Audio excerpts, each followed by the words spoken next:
Hello everyone, welcome back to our channel. तर आज या व्हिडिओमध्ये आपण class 9th standard maths 2 problem set 5 याच्यातले रिमेनिंग क्वेश्चन्स बघणार आहोत. आपण लास्ट लेक्चरमध्ये प्रॉब्लेम सेटच्या क्वेश्चन नंबर 4 पर्यंत क्वेश्चन कंप्लीट केलेले आहेत. आज आपण याच्यानंतरचे क्वेश्चन्सला बघणार आहोत, क्वेश्चन नंबर 5च्या पुढच्या सगळे. तर आपला पहिला क्वेश्चन आहे, diagonals PR and QS of a rhombus PQRS are 20 cm and 48 cm respectively. तर आपल्याला एक रोम्बस दिलेला आहे आणि त्या रोम्बसचे दोन डायगोनल्स आपल्याला दिलेले आहेत आणि find the length of the side, आणि त्या रोम्बसची आपल्याला साइड माहिती करायची आहे. तर रोम्बसची आपण फिगर काढू. रोम्बसच्या ऑल साइड्स कशा असतात? इक्वल असतात. नेक्स्ट आता त्याला नाव देऊ आपण PQRS, नंतर डायगोनल्स ड्रॉ करू. PR डायगोनल आणि QS डायगोनल्स, त्याच्या साईड्स कशात ऑल इक्वल आहेत. नेक्स्ट आता PQRS मध्ये एक डायगोनल 20 सेंटीमीटर दिला आहे. आता फॉर एक्झाम्पल हा जो PR डायगोनल आहे तो 20 सेंटीमीटर आहे आणि दुसरा डायगोनल जो आहे तो 48 सेंटीमीटर आहे. तर आपल्याला साईड माहिती करून घ्यायची आहे. तर आपण गिवन लिहू. गिवनमध्ये दिले आपल्याला quadrilateral PQRS is a rhombus, हा एक रोम्बस आहे. नेक्स्ट आपल्याला PR किती आहे? PR डायगोनल आहे 20 सेंटीमीटर आणि SQ किंवा QS डायगोनल जो आहे तो 48 सेंटीमीटर आहे. हा 20 सेंटीमीटर, हा 48 सेंटीमीटर आहे. नेक्स्ट आता आपण आपल्याला काय फाइंड आउट काय करायचं आहे? फाइंड काय करायचं आहे आपल्याला? लेंथ ऑफ साइड PQ, म्हणजेच आपल्याला PQ फाइंड करायचा आहे. हा जो PQ आहे तो फाइंड करायचा आहे. याचं आपण सोल्युशन बघू. तर आपल्याला सोल्युशनमध्ये आपण बघणार आहोत. आता डायगोनलच्या इंटरसेक्टिंग पॉईंटला आपण काहीतरी नाव देऊ, O नाव देऊ.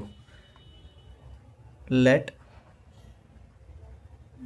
Diagonals PR and QS intersect at O पॉईंटमध्ये ते काय करतात? इंटरसेक्ट करतात, असं कन्सिडर केलं. आता आपल्याला पूर्ण PR 20 आहे, तर PO किती असन? 10, कारण की आपल्याला माहिती आहे की रोम्बसचे डायगोनल एकमेकांना बायसेक्ट करतात, त्यामुळे हे इक्वल पार्ट.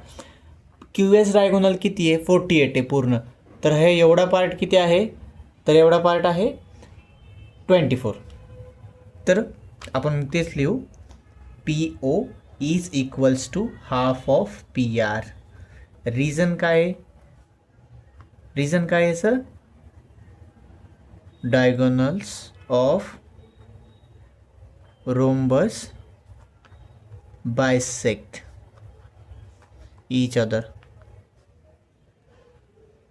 रोम्बसचे डायगोनल्स काय करतात? Bisect. Therefore PO is equals to half multiplied by PRची व्हॅल्यू किती आहे? आपण बघितलं 20. तर मग इथं आपण 20ने मल्टिप्लाय केलं, इज इक्वल्स टू सॉल्व केलं तर किती होईल? 10. तर POची व्हॅल्यू आली आहे आपल्याला 10. ह्याला नाव दिलं मी फर्स्ट. नेक्स्ट आता मी सेम QOची व्हॅल्यू फाइंड करणार. QO is half of QO. कुणाचा हाफ आहे? Half of QS. ह्याचं पण रिझन काय आहे? Diagonals of a rhombus bisect each other. तर आपण याचं रिझन लिहिलं आहे. तर QO is equals to half into QS किती आहे? QS आहे 48.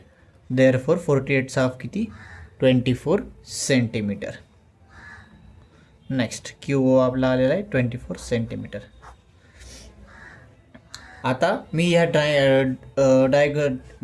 क्वाड्रिलॅटरमध्ये हा जो आपला ट्रायंगल आहे, आपण या ट्रायंगलचा विचार करू.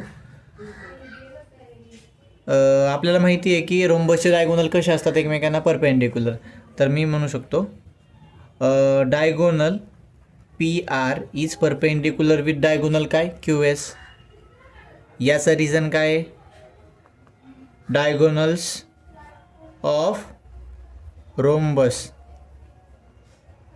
R perpendicular to each other, हे त्याचं रिझन आहे.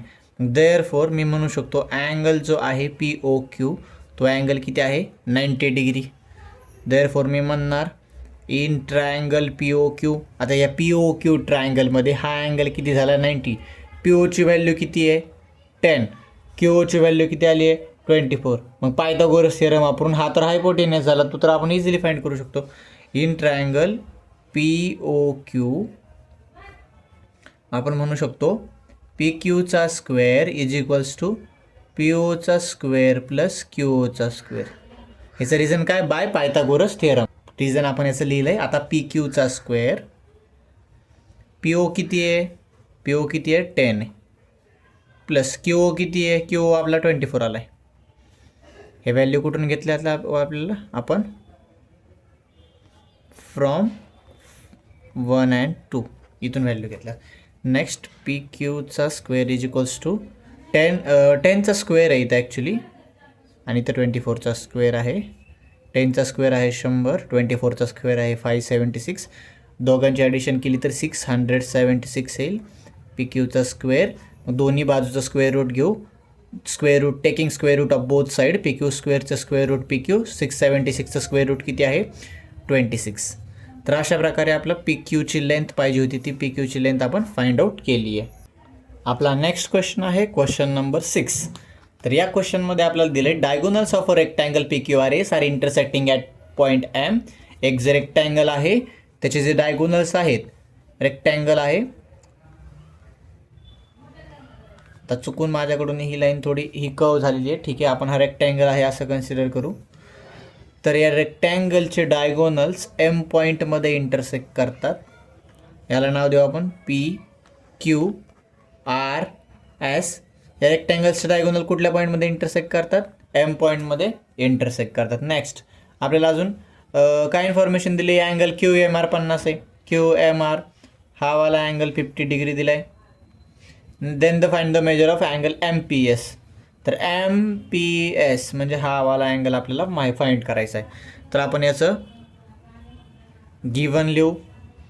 तर आपण गिवन लिहिलेलं आहे. गिवन काय आहे, diagonals of rectangle intersect at M. हा जो रेक्टँगल PQRS आहे त्याचे डायगोनल्स कुठल्या पॉईंटमध्ये इंटरसेक्ट करतात, आणि अँगल QMR जो आहे तो 50 डिग्री आहे, हे आपल्याला गिवनमध्ये दिलेलं आहे. आता टू फाइंड काय फाइंड आउट करायचं आहे, अँगल MPS. अँगल MPS हा जो अँगल आहे तो आपल्याला फाइंड करायचा आहे. तर आपण याचं सोल्युशन बघू. आता हा जो रेक्टँगल आहे याचा हा जो SM पार्ट आहे हा SQच्या हाफ आहे, कारण की रेक्टँगलचे डायगोनल्स काय असतात, ते काय करतात, एकमेकांना बायसेक्ट करतात. मग मी म्हणू शकतो SQ is half of, sorry SM कुठला part, SM is half of SQ. ह्याचं रिझन काय आहे, diagonals of rectangle bisect each other. रेक्टँगलचे डायगोनल एकमेकांना काय करतात, बायसेक्ट करतात. मग therefore SM is equals to काय म्हणलं आपण SQ. ह्याला आपण नाव देऊ फर्स्ट. नेक्स्ट सिमिलरली PM हा पार्ट आहे तो पण PRच्या हाफ आहे. मी म्हणू शकतो PM is half of PR. ह्याला नाव देऊ शकतो मी सेकंड. आता ह्याचं पण सिमिलरली मी सेम रिझन लिहू शकतो, diagonals of a rectangle are bisect each other ह्याच्या जागी. नेक्स्ट आता थर्ड. पण आपल्याला माहिती आहे की रेक्टँगलचे जे डायगोनल्स असतात त्यांची लेंथ काय असते, इक्वल. म्हणजेच SQ हा डायगोनल आणि PR हे डायगोनल इक्वल आहेत. मग बट आपल्याला माहिती आहे की SQ is equals with PR. रेक्टँगलचे डायगोनल्स काय असतात, equal. Diagonals of rectangle are equal. Therefore ह्याला नाव देऊ आपण थर्ड वन. जर आपण फर्स्ट इक्वेशन आणि सेकंड इक्वेशनला नीट ऑब्झर्व केलं तर दोन्ही इक्वेशनच्या राईट हँड साईडला हाफ SQ हाफ PR आहे, आणि SQ आणि PR हे आपण आत्ताच थर्ड इक्वेशनमध्ये दाखविलं की इक्वल आहे. म्हणजे हे दोन इक्वल आहे, म्हणजे फर्स्ट आणि सेकंड इक्वेशनची राईट हँड साईड इक्वल आहे. म्हणजेच दोन्ही लेफ्ट हँड साईड पण इक्वल आहे. म्हणजेच मी म्हणू शकतो S M is equal to P M. Therefore मी म्हणू शकतो S M is equals with P M. Reason काय? From first, second and third. आता या इन्फॉर्मेशनवरून काय करतं, याला आपण नाव देऊ फोर्थ. म्हणजेच एस एम आणि पी एम इक्वल झालेत. जर आपण पी एस एम हा ट्रायंगल बघितला तर हा ट्रायंगल तर कुठला ट्रायंगल झाला? आयसोस्केलस ट्रायंगल, कारण की याच्या दोन साईड्स इक्वल आहेत. आता मी म्हणणार in triangle P M S, या ट्रायंगलमध्ये S M is equals with P M. S M कोणासोबत इक्वल आहे? पी एम सोबत. याचं रिझन काय आहे? फ्रॉम फोर्थमध्ये आत्ताच आपण सांगितलं आहे. मग देअरफॉर जर हे दोन साईड इक्वल असतील तर मग या ट्रायंगलमध्ये हे दोन अँगल पण इक्वल झाले, हे वाले दोन अँगल. कारण की आयसोस्केलस ट्रायंगल थिअरम काय सांगतो? दोन साईड इक्वल असेल तर ते दोन साईडच्या अपोजिट अँगल पण इक्वल असणार. मग देअरफॉर मी म्हणू शकतो angle M P S is equals with angle M S P. Reason काय आहे? Isosceles triangle theorem.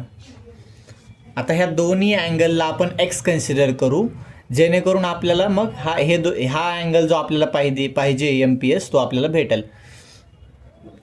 Late consider करू आपण, let angle M P S is equal with angle M S P is equals to x degree consider करू आपण. ह्याला असं consider करू x, ह्याला नाव देऊ 51. आता आपल्याला माहिती आहे की हे दोन अँगल आता ह्या ट्रायंगलचा विचार करतोय, मग हा अँगल माहिती पाहिजे आपल्याला. तर हे दोन अँगल अपोजिट अँगल आहे, मग हा अँगल पण किती असणार? 50 degree, vertically opposite angle.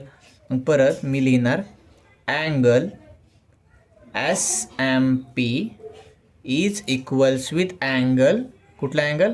R M Q. Reason काय आहे? Vertically opposite angle. Therefore angle S M पीची व्हॅल्यू किती आली आहे? 50 डिग्री आली आहे. आता आपण ह्या ट्रायंगलचा विचार करून त्या ट्रायंगलच्या सगळ्या अँगलचे ॲडिशन करू. In triangle P M S, या ट्रायंगलमध्ये angle M P S plus angle M S plus angle M S P plus angle कुठला अँगल राहिला? S M P. तिघांचं हे ॲडिशन किती येईल? 180. रिझन काय आहे? सम ऑफ मेजर ऑफ ट्रायंगलच्या अँगलची मेजरमेंट किती असते? 180. Sum of measure of angles of triangle. आता एम पी एस किती आहे? एम पी एस आणि एम एस पी दोघांची व्हॅल्यू आपण किती कन्सिडर केली? एक्स. मग त्यामुळे मी इथे लिहिणार x plus S M P आत्ताच आपला किती आला आहे? 50 इज इक्वल्स टू 180. इथं काय होईल? 2x is equals 2x plus 50 is equals to 180. 2x plus 50 इकडे जाऊन काय होतील? मायनस होतील. मग 2x is equals to 180 minus 50 किती होतं? तर 130. आणि x इज इक्वल्स टू, आता 2 इकडं मल्टिप्लायमध्ये आहे, तिकडे जाऊन कशामध्ये जातील? डिवाईडमध्ये. जर आपण 130ला डिवाईड केलं तर किती येईल आन्सर? 65. तर आपली एक्सची व्हॅल्यू 65 आली. पण आपण म्हटलेलं आहे की एक्स म्हणजेच काय आहे? M P S. मग देअरफॉर मी म्हणू शकतो angle M P S is equals to 65 degree from 5. अशा प्रकारे आपला हा क्वेश्चन झालेला आहे. तर नेक्स्ट आपला क्वेश्चन आहे question number 7. In adjacent figure if segment A B is parallel to P Q. A B segment parallel आहे पी क्यूला आणि segment A B is congruent with, आणि तोच सेगमेंट पी क्यू सोबत कॉन्ग्रुएंट पण आहे. अजून इन्फॉर्मेशन काय दिली आहे म्हणजेच इथं आपण थोडंसं मार्क करून घेऊया. ए बी हा सेगमेंट पी क्यू सोबत पॅरलल आहे, हे पॅरललचं सिम्बॉल दिलं आहे मी. नेक्स्ट ए बी हा सेगमेंट पी क्यू सोबत इक्वल पण आहे. अशा प्रकारची आपल्याला इन्फॉर्मेशन दिली. Next A C is parallel with P R. Next again A C हा जो सेगमेंट आहे तो कुणासोबत पॅरल आहे, पी आर सोबत हे दोन सेगमेंट पॅरल आहेत आणि तेच दोन सेगमेंट कॉन्ग्रुएंट पण आहेत. हे A C is congruent with P R. Next आता आणि आपल्याला प्रूफ काय करायचं आहे तर B C is parallel to Q R. मग बी सी हा जो सेगमेंट आहे क्यू आर सोबत पॅरल आहे आणि बी सी क्यू आर सोबत इक्वल पण आहे. हे आपल्याला हे पण आपल्याला प्रूफ करायचं आहे. आता आपण गिवन लिहू. तर आपण गिवन लिहिलं आहे. गिवनमध्ये आपल्याला दिलेलं आहे की ए बी आणि पी क्यू पॅरल आणि कॉन्ग्रुएंट आहेत आणि ए सी आणि पी आर ह्या पण दोन साईड पॅरल पण आहेत आणि कॉन्ग्रुएंट पण आहेत. नेक्स्ट आपल्याला आपल्याला प्रूव्ह काय करायचं आहे तर segment B C is parallel with segment Q R आणि अजून तोच सेगमेंट कॉन्ग्रुएंट पण आहे असं आपल्याला B C is congruent with segment Q R हे प्रूफ करायचं आहे. नेक्स्ट आपण काय करू याचं प्रूफ बघूया. आता आपल्याला बी सी हा सेगमेंट क्यू आर सोबत पॅरल पण दाखवायचा आहे आणि कॉन्ग्रुएंट पण दाखवायचा आहे. जर मी हा जो खाली क्वाड्रिलॅटरल बनत आहे बी सी आर क्यू नावाचा, ह्याला जर मी पॅरलोग्राम प्रूफ केलं तर मग ह्या तर पॅरलोग्रामच्या अपोजिट साईड्स आहेत आणि अपोजिट साईड पॅरलोग्रामच्या कशा असतात, पॅरलल पण असतात आणि कॉन्ग्रुएंट पण असतात. हे प्रूव्ह होईल. त्याच्यामुळे मला सगळ्यात पहिले हे खालच्या क्वाड्रिलॅटरला काय प्रूफ करावं लागेल, पॅरलोग्राम. तर ते कसं प्रूफ करणार आहोत आपण. आता आपल्याला सुरुवातीलाच काय इन्फॉर्मेशन दिलेली आहे की सेगमेंट ए बी. आता आपण सगळ्यात पहिले या क्वाड्रिलॅटरलचा विचार करणार आहोत. ए बी क्यू पी हा जो क्वाड्रिलॅटरल आहे ए बी क्यू पी याचा आपण विचार करणार आहोत. In quadrilateral A B Q P हा जो क्वाड्रिलॅटरल याचा आपण विचार करणार आहोत. त्याच्यामध्ये आपल्याला काय इन्फॉर्मेशन दिले, A B is parallel with A P, segment A B is parallel with segment A P आणि अजून काय इन्फॉर्मेशन दिले की सेगमेंट ए पी सोबत कॉन्ग्रुएंट पण आहे आणि segment A B is congruent with segment A P P Q. A B कोणासोबत पॅरल आहे, पी क्यू आहे इथं पण पी क्यू सोबत. आता एक रूल आहे पॅरलोग्राममध्ये, जर पॅरलोग्राममध्ये अपोजिट साईडची कुठल्या पण क्वाड्रिलॅटरलमध्ये अपोजिट साईडची एक पेअर कॉन्ग्रुएंट असन आणि तीच पेअर पॅरलल पण असन एकमेकांना. परत रूल सांगतो, दिलेल्या क्वाड्रिलॅटरलमध्ये जर अपोजिट साईडची एक पेअर पॅरलल पण असन आणि तीच पेअर कॉन्ग्रुएंट पण असन तर आपण म्हणू शकतो की तो काय आहे, पॅरलोग्राम. देअरफॉर मी म्हणू शकतो ए बी क्यू पी हा काय आहे, parallelogram. Therefore quadrilateral A B Q P is a parallelogram. हा काय आहे, पॅरलेलोग्राम.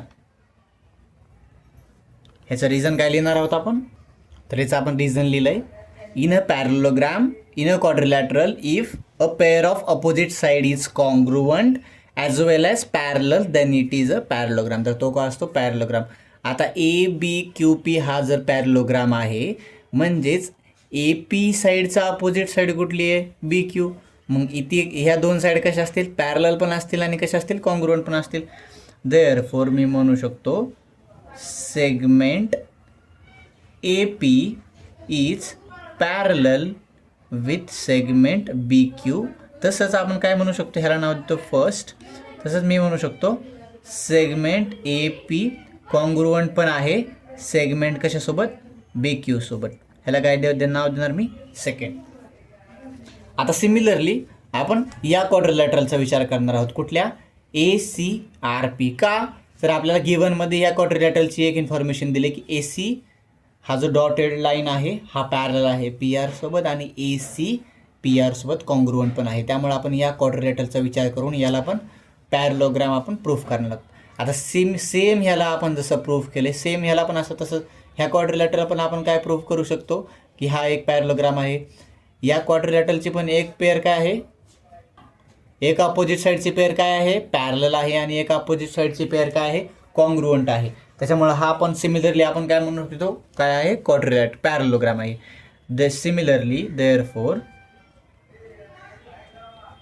सिमिलरली आपण काय म्हणू शकतो, quadrilateral ACRP is a parallelogram. हा एक पॅरलेलोग्राम आहे आणि याचं पण रिझन काय आहे तर सेम. नेक्स्ट आता मग हा जर पॅरलोग्राम आहे तर मी म्हणू शकतो आता AC आणि PR तर ऑलरेडी कॉन्ग्रुएंट गिव्हनमध्ये दिलं आहे, तर ACRP या क्वाड्रिलॅटरमध्ये AP आणि CR ह्या तर अपोजिट साईड झाल्या आणि पॅरलोग्रामच्या अपोजिट साईड कशा असतात पॅरलल आणि कॉन्ग्रुएंट. तर मी अगेन म्हणणार segment AP is parallel with segment CR, ह्याला नाव देऊ थर्ड, नाव देऊ आपण थर्ड, आणि नंतर segment AP is congruent with segment काय म्हणू शकतो CR. ते अपोजिट साईड्स काय असतात कॉन्ग्रुएंट पण असतात. आता हे झालं आपलं रिझन. नेक्स्ट आता आपण याच्यावरून असा अंदाज लावू शकतो की आपण फर्स्ट स्टेटमेंटमध्ये काय भेटले फर्स्ट इक्वेशनमध्ये की AP जो आहे तो BQ सोबत पॅरलल आहे आणि इथं थर्डमध्ये पण काय म्हटलं आपण AP जो लाईन सेगमेंट आहे तो CR सोबत कॉन्ग्रुएंट आहे. म्हणजे AP BQ सोबत पण पॅरलल आहे आणि AP CR सोबत पण पॅरलल आहे. याचाच अर्थ BQ आणि CR काय झाले पॅरलल झाले. याच्यावरून मी म्हणू शकतो BQ सेगमेंट काय म्हणू शकतो मी BQ is parallel with segment कुणासोबत CR. याचं रिझन काय आपण फर्स्ट आणि सेकंडमध्ये थर्डमध्ये बघितलं की AP BQ सोबत पण पॅरलल आहे, AP CR सोबत पण पॅरलल. याचा अर्थ BQ आणि CR काय आहेत एकमेकांना पॅरलल आहेत. याचं रिझन काय आहे फ्रॉम फर्स्ट अँड थर्ड इक्वेशनवरून आपण हे म्हणू शकतो. सिमिलरली आता सेकंड इक्वेशनमध्ये काय दिले AP BQला कॉन्ग्रुएंट आहे. AP सेगमेंट आहे हा BQ सोबत कॉन्ग्रुएंट आहे म्हणजे AP आणि BQ कॉन्ग्रुएंट आहेत. आणि फोर्थमध्ये आपण आता आणि काय म्हटलंय AP जो सेगमेंट आहे तो CR सोबत कॉन्ग्रुएंट आहे. AP सेगमेंट आहे तो CR सोबत कॉन्ग्रुएंट आहे. म्हणजे AP आणि CR AP BQ सोबत पण कॉन्ग्रुएंट आहे, AP CR सोबत पण कॉन्ग्रुएंट आहे. मग आपण असं म्हणू शकतो की BQ आणि CR काय झाले मग इक्वल झाले, ते पण कॉन्ग्रुएंट झाले. मग देअरफॉर आम्ही म्हणू शकतो segment BQ is congruent with segment CR. याचं रिझन काय आहे from second and from fourth, from second and fourth.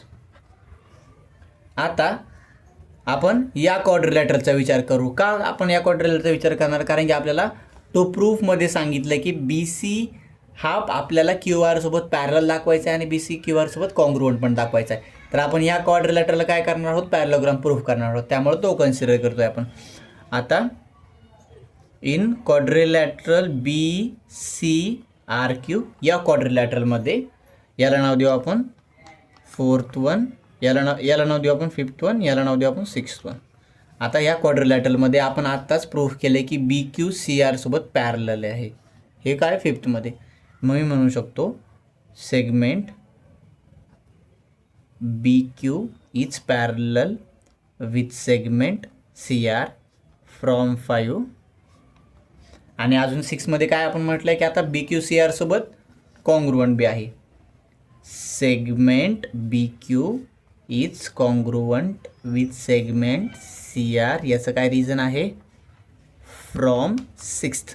आता हे बघूया आपण हा जो क्वाड्रिलॅटर कन्सिडर केला आपण BCRQ याला आपल्याला पॅरलोग्राम प्रूफ करायचे जेणेकरून ह्याच दोन साईड पॅरलल आणि कॉन्ग्रुएंट येतील. तर BQ पॅरलल आहे CRला फिफ्थमध्ये आणि BQ कॉन्ग्रुएंट पण आहे CR सोबत 6मध्ये असं सांगितलं आपण.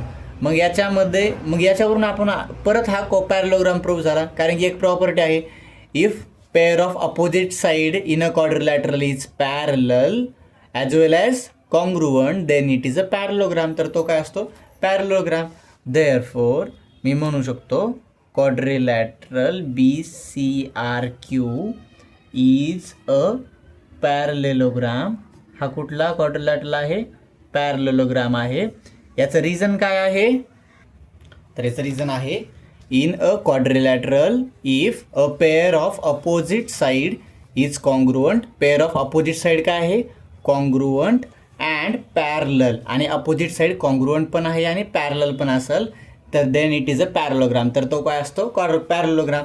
देअरफॉर हा जो मग बी सी आर क्यू हा पॅरलोग्राम झाला आहे. तर मग बी सी आणि क्यू आर ह्या अपोजिट साईड झाल्या. मग त्या पण कशा असतील पॅरलल असतील आणि त्या पण कशा असतील कॉन्ग्रुअंट. देअरफॉर मी म्हणू शकतो segment BC is parallel with segment QR and segment BC is congruent with segment QR. आणि आपण अशा प्रकारे काय म्हणू शकतो हेन्स प्रूव्ड. अशा प्रकारे आपण याला प्रूफ केलेला आहे.